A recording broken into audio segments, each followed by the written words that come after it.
Welcome to the Living the Dream podcast with Curveball. If you believe, you can achieve.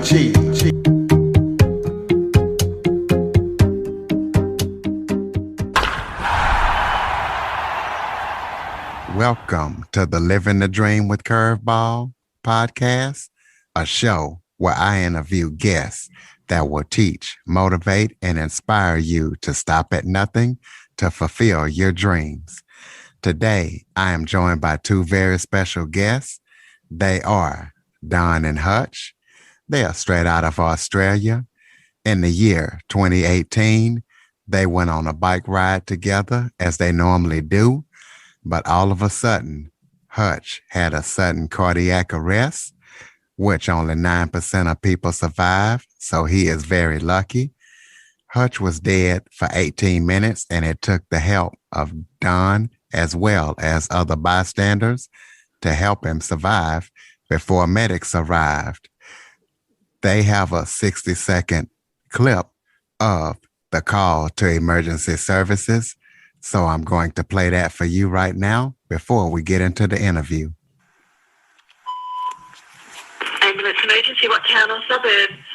Hello, Eleanor Road and East Creek Reserve Park. Yes, hold on, I think he might stop breathing. Okay. Is he awake? Stay with me. Is he awake? Yes. No, he's not. He's not. No, is he breathing? No, he's not. Stay with me. Okay. All right. Now I'm organising some help. Stay with me. Okay. Okay. Now, is there a defibrillator available? No, there's not. There's not. Okay. No. Now listen carefully. I'm going to tell you how to do resuscitation. Okay. Place the heel of your hand on the breastbone in the centre of the chest, right between the nipples. Now place your other hand on top of that hand. Now pump the chest hard and fast, at least twice per second and 5 centimetres deep. Okay? Until help can take over. Now count out loud and I'll count with you, okay? And let me know when the ambulance is with you. I can hear it. Okay. Now if someone can keep an eye out for it and wave them over. Yes, they are. They are. Thank you for that. Okay, so 1, 2, 3, 4. Okay, you're doing a good job there. Keep going and stop until they take over, okay? Okay, Now, the paramedics with you, yes? Paramedics are here now, yeah. Okay, look, I'll let you go to speak to them. All the best, thank you. Hutch is very glad to have a second chance at life. Because of this experience, Don and Hutch have founded CPRfriendly.org to help people become more aware to try and help save lives. Because remember, only 9% of people survive sudden cardiac arrest. Don and Hutch, thank you so much for joining me today. No worries, Curtis. We're really happy to be here and speaking to your listeners today. And this is Hutch. I'm glad to be here as well, and glad to be alive, actually. So thanks to Don, who he now insists I call him my hero. And in actual fact, we only ever refer to Hutch now as the survivor. Slave. No, you're not my slave. No, you're not my slave. Absolutely. Well, let's start with Don first. Sure. Don, when you guys went on this bike ride, how did you know, or when did you kind of realize that Hutch was having a problem? And what did you think when you noticed that was an issue? Well, we ride around quite a large lake, and we'd done our second lap around the lake. We're just almost finishing up, and there was the only sign I got that something was wrong is Hutch was able to just yell out my name. He was behind me at the time, and I turned around just in time to see him. He would have only been about 3 meters behind me, slumped over his handlebars, and the bike just careering off sort of into the bush. There was no indication at all, which is very normal for sudden cardiac arrests. Being an electrical issue, you get very few signs or symptoms coming on. It just happens. So there was very little indication. Went straight back, and he was pretty much out cold on the side of the track. Luckily for us, a couple of other joggers, ladies who were walking on the track that day came along, Caroline and Anne. We used their phone to call 911, of course, in the States, with 000 here in Australia. And then a jogger stopped as well by the name of Tim. And it was obvious very, very quickly that something serious was at play. Luckily, Tim, the jogger, had just done a CPR refresher course. So he jumped in straight away and started giving cardiac compressions, which unfortunately meant that I drew the short straw and I had to give Hutch mouth to mouth. You loved it. You loved it. It was a horrendous experience because I very quickly realized within about 2 breaths that Hutch had obviously eaten garlic bread or some sort of curry or something the night before. I'll never get that taste out of my mouth. Curtis, I don't remember anything. I woke up the next morning. They'd put me in an induced coma, and I did wake up with quite a bit of pash rash though. Okay, I apologise. I did not have time to shave. Donnie's wife assures me he's a very good kisser. So, well, look, we joke about it, but we think people learn and understand better if with a bit of humour, and it's also our way of dealing with the trauma as well. I understand. Don, when you found out that Hutch was not breathing, what did you think? First of all, I was unsure if we should move him, to be honest, because I thought, he's just taken this big fall off the bike, and I didn't want to do any more damage if there was other injuries. But the thoughts running through my head very quickly was, okay, we've got to get an ambulance straight away. Got to get paramedics here. This is far worse than just being unconscious or falling off the bike. There were very little signs of life. Well, when you were doing the CPR, how much experience had you had before this thing happened, and were you confident that you would be able to do exactly what you needed to do to help save Hutch? Yeah, well, Curtis, it was actually only in that moment that I realised I hadn't done any CPR training for more than 25 years, and so to be totally honest, I felt I didn't have much confidence at all. I was very thankful that Tim, the jogger who stopped to lend a hand, had done a course, and of course, the other fantastic part of it is that the 911 000 operators are so well trained, and they really talk you through the procedure and what you have to do to help save a person's life. Coach you through it, and I think this is the thing that neither of us had done CPR training for a couple of decades, and because we just think, well, we're fit and healthy guys, it's not going to happen to us. Yeah. But the fact of the matter is, the stats are quite amazing. How many people? It's something like in the States, something like 1,000 people per day have a sudden cardiac arrest, and it can just come on in seconds. It doesn't matter how fit and healthy you are, because a cardiac arrest is an electrical issue of the heart, and 70% of people don't feel confident to do CPR. So that's why we started CPRfriendly.org, to try and give people some more confidence and skills, but in a more fun and lighthearted way. Not only that, for you being clinically dead for so long, Hutch, Don, I gotta ask you, did you think you had lost him? Because most people don't make it, I think, after 5 minutes. So did you think he was gone after being dead for so long? Yeah, I think at the time when it happened, I got incredibly focused, because I think I realized very quickly that it was a life or death situation. So I tried to stay as calm as I could. I don't know if that sounded like I was calm on the triple O call, but I tried to. Don's got a performance and acting background, so he can basically fake anything. He pretty much, to me, it sounded like he was pretty calm and collected, and he's also the type of guy who, you could bet your house on that he's going to be diligent and do whatever he can. I think the good news is we didn't then know what the stats were. No. And luckily, probably. Yeah. I mean, for me, the real time, the gravity of what had happened to Hutch hit me wasn't until the paramedics had shocked Hutch with a defibrillator a couple of times to get him into some sort of steady heart rhythm again, to then transport him to the ambulance. It was only as they were, just before they were starting to wheel him away, that the weight and gravity of what had happened to me really came to me, because there was definitely a point there when they were working on him. I looked down and there was no life there. Yeah, I was probably looking pretty shabby. You were not looking very healthy at all. Yeah.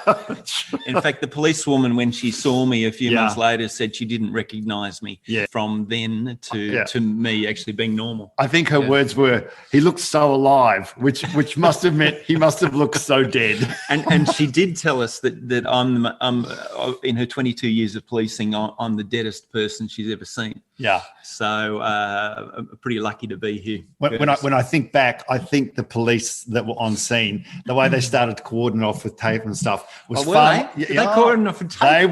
They were cordoning off with tape. That was a murder scene. They so suspected you. No. Which maybe was an even stronger indication they thought that you had passed. Oh, no, that's not a good look. That's the first I've heard of that, Curtis. Well, I tell you, being dead for 18, 19 minutes, I would say too, but you definitely pull through and beat the odds that only 9% of people do. So let's talk about, Don and Hutch, you can answer this too. What is one of the key qualities to know that you've done the CPR right? How do you know that you've got it right besides the person surviving the actual event? Well, I don't think Donnie would probably answer the question. He didn't know, and that was one of the things that plagued him that night. Do you want to talk about that? Yeah, sure. I mean, all you can do, Curtis, is have a go. I suppose that was the one thing. At least I just had the confidence to realize the gravity of the situation and do whatever I can. Unfortunately, I think, like you mentioned, or Hutch, that 80% of bystanders in these sorts of emergency situations say they feel unconfident and don't know what to do, and so they won't jump in. But the motto that we live by, and we didn't know this before, that is that any attempt at resuscitation is better than no attempt at all, regardless of your skill level or your confidence levels, because as is proof in our case, and in many cases, it can make a dramatic effect to the outcome. Unfortunately, it's proven that every minute of inaction in these situations decreases survivability by 10%. So within 5 minutes, 50% chance. 50% chance, yeah. And particularly if you don't have a defib after, I mean, I think the things in my favour were there was a few people who opted in to help, and Tim had just done his CPR course to get the 911 operators on the line as quickly as possible on speakerphone gives you a real peace of mind, I think, because they will coach you through the process. So they are amazing. We've listened to the whole call back and they're just amazing. So partly back to your question, how do you know you've done good CPR? Well, first of all, it's ringing 911 to make sure that you've got someone there as support. Hopefully there's other people around you that can help, because doing the actual compressions can be very exhausting after a couple of minutes. Doing the compressions at a beat of about 120 beats per minute, which is reasonable, which is quite quick, and about a third of the depth of the chest, and recoiling. So basically the compressions are purely just to keep oxygenated blood to the brain, and that's all they did. They were sustaining life until the basic step number 3, a defibrillator arrived. There wasn't paramedics. There wasn't one handy. So you've got to ring 911, you've got to do your compressions, and you have to try and get a defib as quickly as possible. The compressions and the breaths purely maintain life till the defibrillator arrives, and that's the thing that reboots the heart in a sudden cardiac arrest situation. And keep in mind, the sudden cardiac arrest is an electrical issue of the heart. It can be a freak electrical issue of the heart, like in my case, whereas a heart attack is a plumbing issue. You know, people get sweats or pain in their chest, and it might happen over 10 minutes to an hour. Yeah, because the heart's got a blockage. Yeah, a blockage supplying the oxygenated blood to the actual muscle of the heart, and so it starts to labour. Starts to rise. Whereas a sudden cardiac is a freak electrical issue. You basically black out in a matter of seconds, which is what happened to me. Yeah. So the 3 steps, the basic 3 steps. I mean, there's an acronym called Doctors ABCD, which we teach, and people can go onto cprfriendly.org and actually go through that process for free. But the basic steps are ring emergency services on 911, do the compressions, and get a defib as quickly as possible. That's good basic CPR. Yeah. Another key quality that you guys talked about is Don actually broke Hutch's ribs. So talk about that and how you felt when you realized that happened. And why You've been is doing that a a bit of good? research. Now, Curtis, that is a bone of contention. Why is that a good quality? I unequivocally deny that I broke his ribs. You would not know. You would not know. It was the paramedics. When you see them do CPR compared to us, it was quite far more physical than what I was doing. Oh, yeah, because Don had already broken them. There's no way. There's no evidence to suggest that the paramedics did it. So look. In 40% of occasions, you will break ribs if you're doing good quality CPR because you're compressing deep enough and hard enough. So I'm very thankful that my ribs were broken because it's a good sign that CPR was done properly. Yeah. Although it did take 6 to 12 months for them to get better. And I couldn't laugh too much because it was very painful having broken ribs. Well, I'm pretty sure broken ribs are pretty painful. I'm glad I've never had that issue. So you guys seem to be real close. With this interview, you guys are in sync. You definitely seem to know what you're doing. What is the secret to your friendship and how long have you actually been knowing each other? Wow. Well, this incident, Curtis, absolutely, as you can imagine, has brought us even closer. Donnie's gone from my number 7th friend to my number 2 friend. How come? No, it's all right. We've known each other probably, was it over 20 years? Yeah. Easy over 20 years. Yeah. We'd worked together, socialized a lot together in the same social circles and stuff like that. And the good thing is that now, because of this incident and us co-founding CPRfriendly.org, it's allowed us to together create much higher purpose and try and help save more lives and try and change the statistics. Because I feel like I'm very lucky on extended time. And we want to try and give others extended time as well. Yeah, I think that's a really important point, Hutch, is that from this, we suffer more from post-traumatic growth rather than trauma. We suffer. Well, we don't suffer, but we've been motivated greatly because of how lucky we feel. Hutch, like you said, is now on new time. And me, that I didn't lose a friend, I can't imagine, the outcome could have been very different. And I feel incredibly lucky that Hutch is still with us. So I'm pretty chuffed as well, Curtis. Just to add in there, yeah. Look, I think also, we have a mutual respect for each other, and we use a lot of humour in our day-to-days, and we try and up the ante on each other, and I think we try and bring that through as a.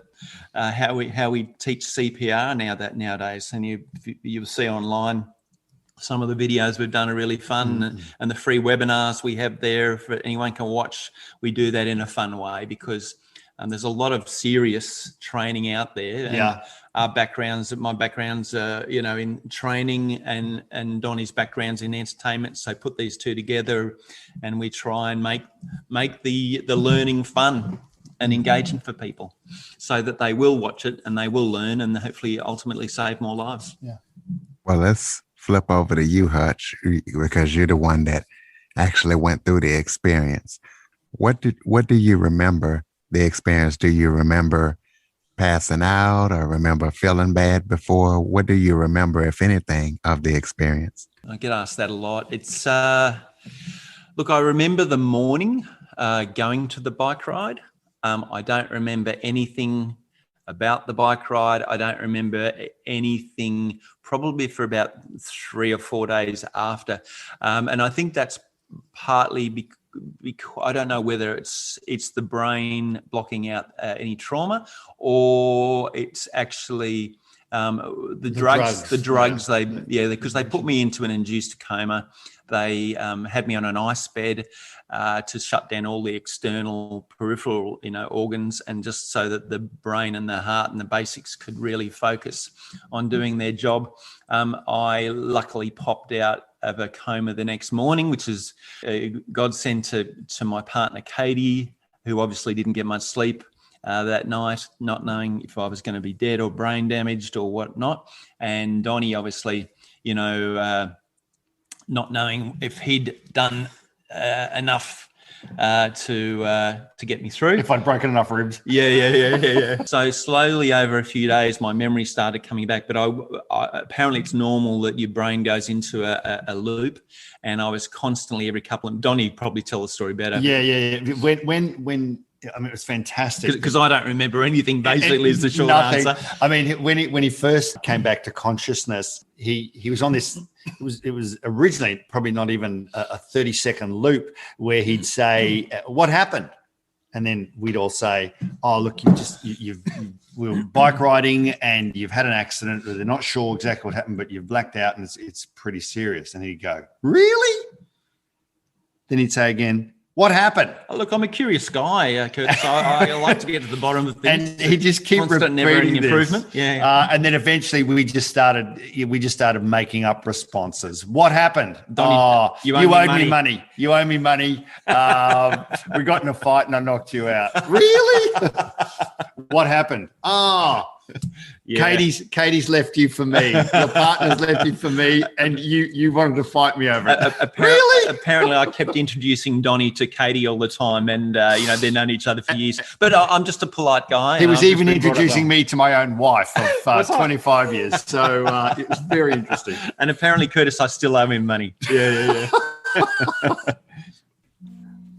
Well, hopefully you get that money paid pretty soon so it doesn't happen again. So, Hutch, do you have any permanent damage from this incident, or have you made a complete recovery? Remarkably not.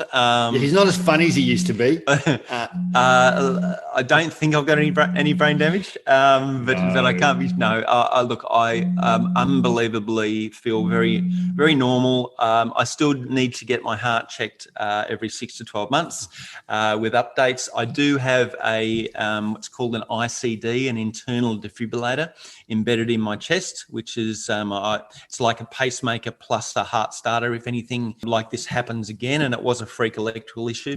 So, and I'm on some medication just to make sure things have sort of settled down. They don't really know what caused it because with an electrical issue, it's hard to work out because it just happens in a matter of seconds. Whereas a heart attack, you can usually see the blocking of the arteries, so it's more a mechanical issue. So did they do some tests to see if it was genetic or no? Yeah. I had my blood sent to South Korea, and they measured 500 different markers, and they couldn't find anything. That doesn't mean there isn't anything. It just means they don't know the marker yet. Yeah. Wow. Well, did you know that you had a heart condition before this issue, or is this just something? No, I was being very diligent, and I was getting. This happened when I was 55. You just done your big cycle trip? Yeah, I just cycled from Amsterdam to Paris on a bike with another mate, and his number 3 mate, my number 2 mate, and the. So just came back, been back for a couple of months, and then we were just going on pretty much a garden variety, very, very vanilla bike ride, and boom, this happened. So I haven't got any background as far as I know of any heart disease or any heart problems. In fact, I had been getting my heart checked every year and scanned just for diligence. And boom, this happened. So this is the thing with a electrical sudden cardiac arrest, it can happen to anyone. So this is why knowing CPR is so important. Speaking of knowing CPR, let's take some time to talk about CPRfriendly.org. Tell people what they can expect when they go on and all the things that the site entails. Basically, let us know what we can expect when we go to the website. Yeah, look, it's really just a fun and friendly approach to CPR. There was only reason people get CPR training is if they've had a personally relevant experience with a family or friend member and they go, gee, I need to get some CPR training, or they have to be certified like police, firemen, personal trainers. For their job. For their job. So other people typically don't bother about it because they go, it's not going to happen to me. So we say, look, if you don't have time to get certified, well, at least get CPR friendly, know the basics, and then you can learn it in a matter of minutes. So you can go into CPR friendly. We've got a training video there to train people up in 5 seconds. It's under the resources tab. Yeah, it's under the learning tab. Yeah. You can learn CPR basics in 5 seconds, in 15 seconds, in 3 minutes, in 10 minutes, or you can do a free 45-minute webinar where we go through our whole story and the doctor's ABCD. But really, depending how much time you've got or how serious you are, you can just dive in anywhere you like. We also have a resources section there where you can go on and download the doctor's ABC worksheet. You can get some access to some really great apps.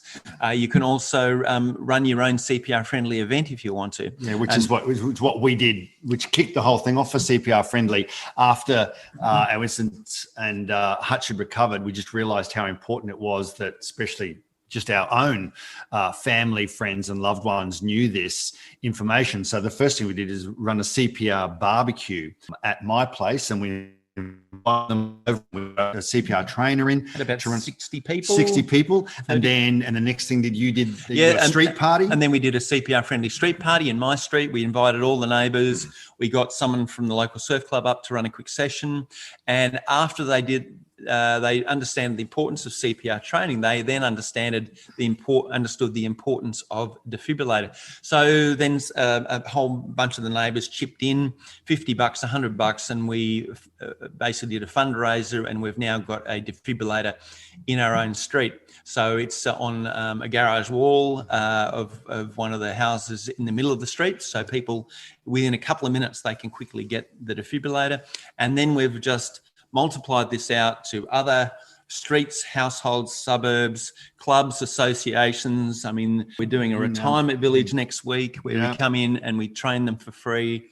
And the only way we get our funding is if we do a corporate event, and we'll charge them and then give them a webinar for free, and they can give it to all their participants as well. And the great thing is, on the website under resources, we have the free resource kits. If if any of your listeners want to do their own barbecue or their own street party and raise money, there's lots of stuff there that we've got to help you organise those things yourself in your location. So it's all about getting people CPR friendly and trying to get more public access defibrillators out there in the community. And it's proven, isn't it? It doesn't have to be that way. Yeah, it doesn't have to be that way. The stats can change. And if you look at, the world record holder for survival rates is actually the Seattle area in the States. It's something like 62% of people survive a sudden cardiac arrest there, because about 76% of people in that area are CPR aware and friendly, and there's more public access to defibrillators.